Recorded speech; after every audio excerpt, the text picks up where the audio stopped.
Hey guys, Hippo here, Hippopotamus, and yeah, I've got a new build for you today.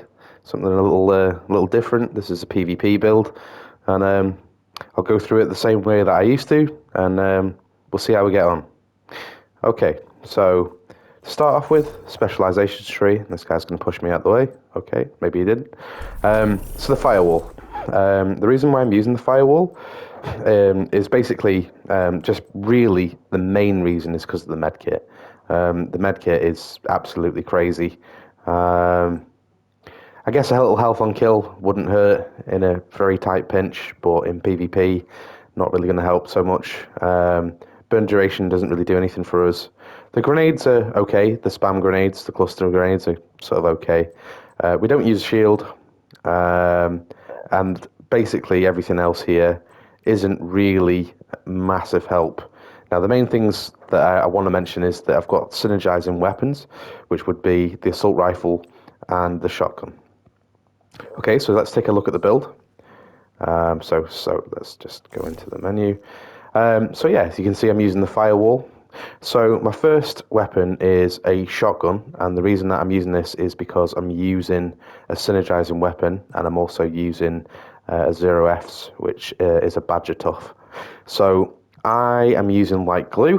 The reason why I'm using light glue is because it has shotgun damage, damage to armor, and damage to targets out of cover, and the talent Perfect Brazen, 3.5% amplified damage on the next shot with the weapon for each pellet that hits. If at least 4 pellets hit, providing killing the enemy will provide 8% amplified damage on the next shot. So it's very, very strong, and I've got it set up with crit chance, reload speed, and crit damage. Again, because of the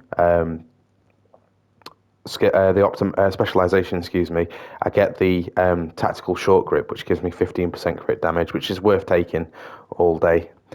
So my next weapon is the Capacitor. Now, Capacitor is quite popular in PvP, and the reason why it's so popular in PvP is because of this second core attribute. So this one has assault rifle damage maxed, damage to armor, which is at 12%, which is normally health damage, right? So damage to armor is what we're sort of like going to be building around today. But 12% damage to armor compared to another assault rifle where it's health damage, this is a big thing because when you're fighting in the DZ, fighting other agents, armor is what you really want to get rid of. When they get down to health, they're nearly dead.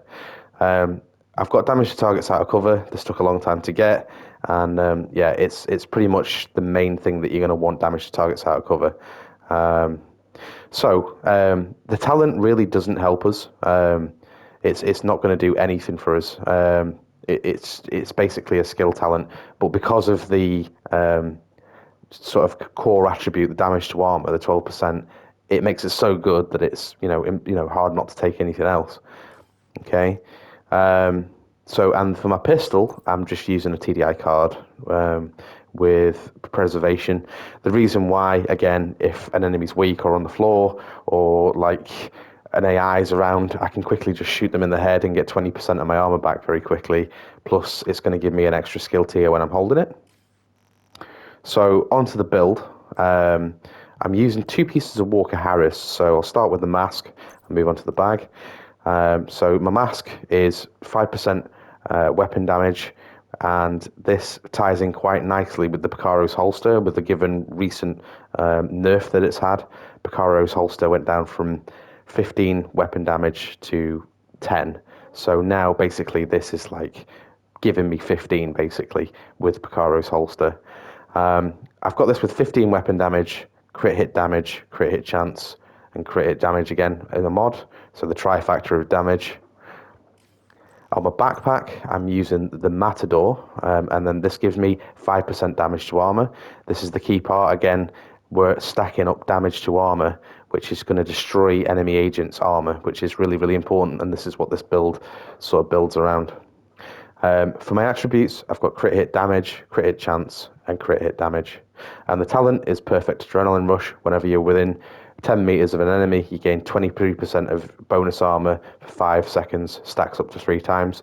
Yeah, I mean, it's nice. It's gonna help you a little bit when you're fighting, especially if you're fighting multiple enemies.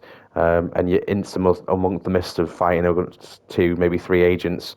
Maybe they're not all shooting at you, but if you're close enough to them, you're going to be getting those stacks, and it's going to be improving your survivability a little bit at least. Okay, for the chest piece, I've gone with the 0Fs. Now, the reason why I'm running the 0Fs is for two reasons. I do use a shotgun, so again, the 10% shotgun damage is always welcomed. I'm using the core attribute of 170,000 armor, which is great. That gives me some armor. And then I've got the attributes of crit hit chance, crit hit damage, and a plug-in of crit hit damage. Now, again, the other reason I'm using this is perfectly unbreakable. When your armor is depleted, repair 100% of your armor. So, given the fact that I do use a shotgun, and given the fact that I get an extra 5% armor when I break, which is quite a lot, it's just giving me a little bit of extra survivability, really. Could I wear a piece of Fenris here? For assault rifle damage, yeah, absolutely. I could switch that out. And I do have another build that uses something like that, so I'll show that at a later date if this gets some views. But yes, you could use a Fenris with Unbreakable. That's no problem at all. Okay, so moving on, we've got the Contractor's Gloves. The Contractor's Gloves give us 10% LMG damage. We're not using an LMG. Maybe we might switch out the Pestilence if we run out of ammo or something, but it's not really the main reason we're using it.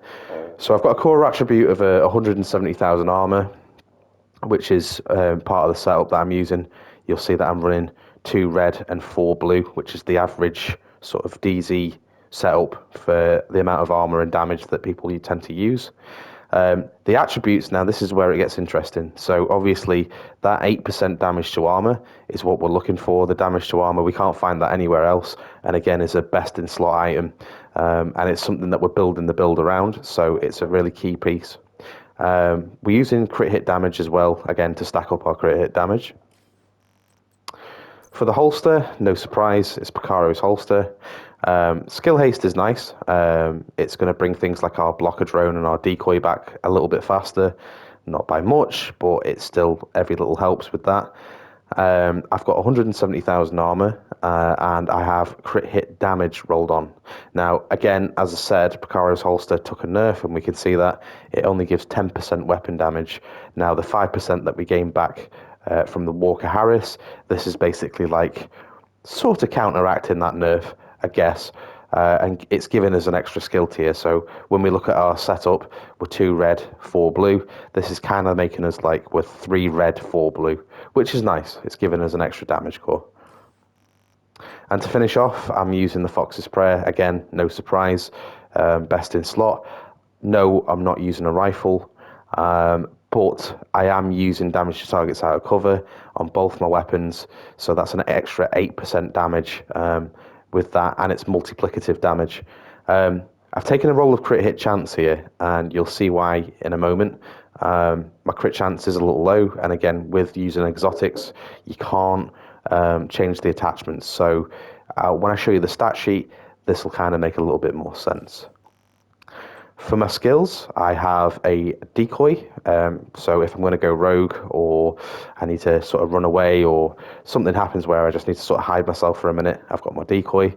And then I have a defender drone to block some damage. I put some expertise into that to make it sort of block a little bit of extra damage. Again, 12% damage reduction might not sound a whole lot, but in PvP, that can be the difference between living and dying.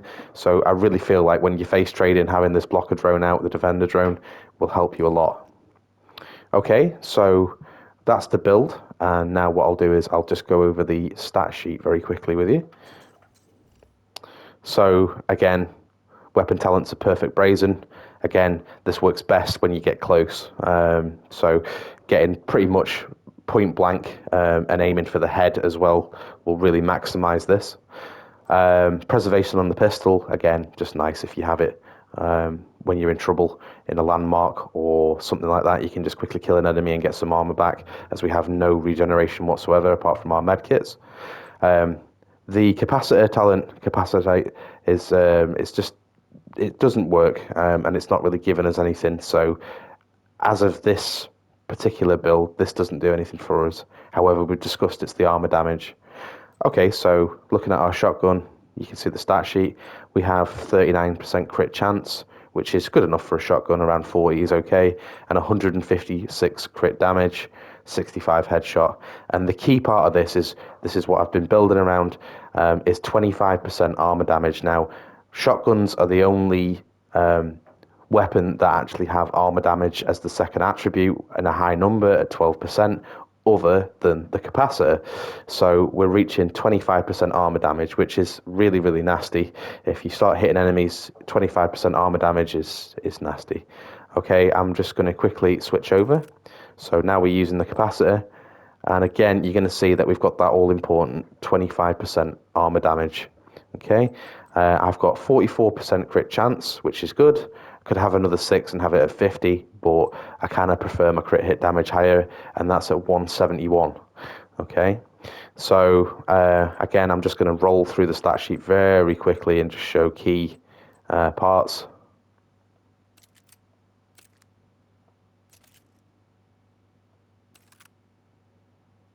Okay, perfect adrenaline rush and perfectly unbreakable. Remember the 2-piece of Walker Harris, that's very important. And again, the contractor's glove, very, very important for this build. We have just a little over 1.6 million armor, no armor regen or no armor on kill, which is fine. A little bit of health and kill, and just your standard hazard protection right across the board. Again, we have the decoy, 20-second cooldown, and the blocker drone. Okay, so just to finish off, I'm just going to go down to the range, and I'm quickly just going to go over some concepts that will help quite a little bit when using this build. So the first thing to note really with this build is the shotgun. Obviously you need to be in close. There's no point in using it. Even from this range, it's not great. I'd literally ideally want to be face to face.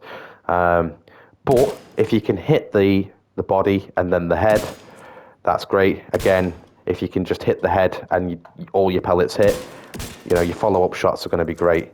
A little word on this, I use this weapon because it has quite a high fire rate and it also has repeatable shots. However, if you so pleased, I think I have one in the box here, you could use the M870 MCS, which would hit a hell of a lot harder, just with standard brazen on it, okay? If you prefer the harder hitting shotgun, then that's probably going to be the way to go. The other thing is with the capacitor, and I feel like this is what's been winning me a lot of gunfights. When you lock in, especially on another agent, you're going to see that you're sort of aiming into chest, maybe upper chest. If you can get the feel of locking in and aiming up, hitting those headshots is going to help a hell of a lot, like a lot. So if you can practice getting your headshots in and you face training with another agent, again, hitting those headshots is going to be a big deal. So what I'm going to do is I'm just going to show a little damage on the chest. Okay, and a little damage on the head.